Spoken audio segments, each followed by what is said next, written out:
సినీ నటుడు విజయ్ దేవరకొండ తన సతీమణి రష్మిక మందనతో కలిసి స్వగ్రామానికొచ్చారు. నాగర్ కర్నూలు జిల్లా బల్మూరు మండలం తుమ్మనపేట గ్రామంలో సందడి నెలకొంది.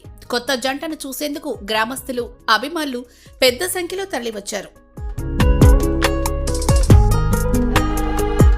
విజయ్ దేవరకొండ కుటుంబం స్వగ్రామం తుమ్మనపేటలో నూతనంగా ఫామ్ హౌస్ నిర్మించుకుంది. ఇక్కడ గృహప్రవేశం, సత్యనారాయణ స్వామి వ్రతం నిర్వహిస్తున్నారు. విజయ్ దేవరకొండ, రష్మిక జంట ఈ కార్యక్రమాల్లో పాల్గొనేందుకు ఇక్కడికి వచ్చింది. తుమ్మనపేటలోని ఫామ్ హౌస్ ను అందంగా పుస్తకం చేశారు. కొత్త జంటకు గ్రామస్తులు సంప్రదాయ పద్ధతుల్లో ఆహ్వానం పలికారు. స్వగ్రామంలో 3000 మందికి పైగా అభిమానులకు ప్రత్యేక విందు ఏర్పాటు చేశారు విజయ్ దేవరకొండ. వివాహమైన తర్వాత తొలిసారి స్వగ్రామానికి రావడంతో గ్రామస్తులు, దగ్గరి బంధువులు ఆనందం వ్యక్తం చేస్తున్నారు. వివాహం తర్వాత దేశవ్యాప్తంగా 16 పుణ్యక్షేత్రాల్లో అన్నదానం ఏర్పాటు చేశారు విజయ్, రష్మిక జంట. తమ కొత్త జీవితానికి మీ ఆశీస్సులు కావాలని కోరుతూ ఆదివారం 16 ఆలయాల్లో అన్నదాన కార్యక్రమాన్ని నిర్వహించారు. అదేవిధంగా అభిమానులతో తమ ఆనందాన్ని పంచుకునేందుకు పలు నగరాల్లో ట్రక్కుల ద్వారా స్వీట్స్ ను పంచిపెట్టి సర్ప్రైజ్ చేశారు.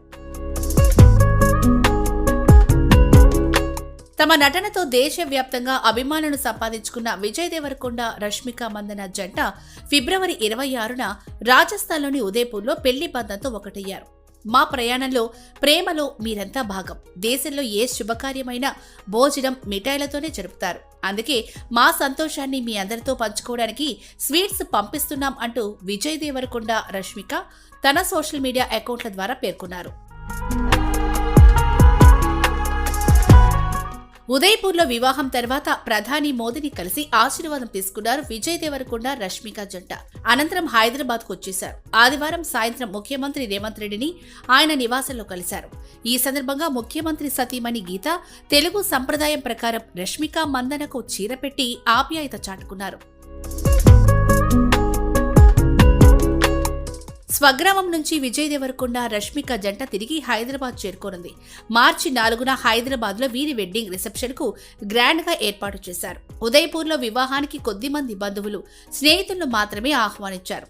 హైదరాబాద్లో రిసెప్షన్ కు పెద్ద సంఖ్యలో సెలబ్రిటీస్, రాజకీయ ప్రముఖులు హాజరు కానున్నారు. ఈ వేడుక సజావుగా సాగేందుకు సహకరించాలని విజయ్ దేవరకొండ, రష్మిక జంట కోరారు. ఇతరులకు ఇబ్బంది కలగకుండా జరగాలంటే ఆహ్వానం ఉన్న అతిథులు మాత్రమే హాజరు కావాలని విజ్ఞప్తి చేశారు. ఆహ్వానం లేకుండా వేడుకకొచ్చి ఇబ్బంది పడొద్దు అని తెలిపారు. విరోష్ వెడ్డింగ్ రిసెప్షన్ కు సినీ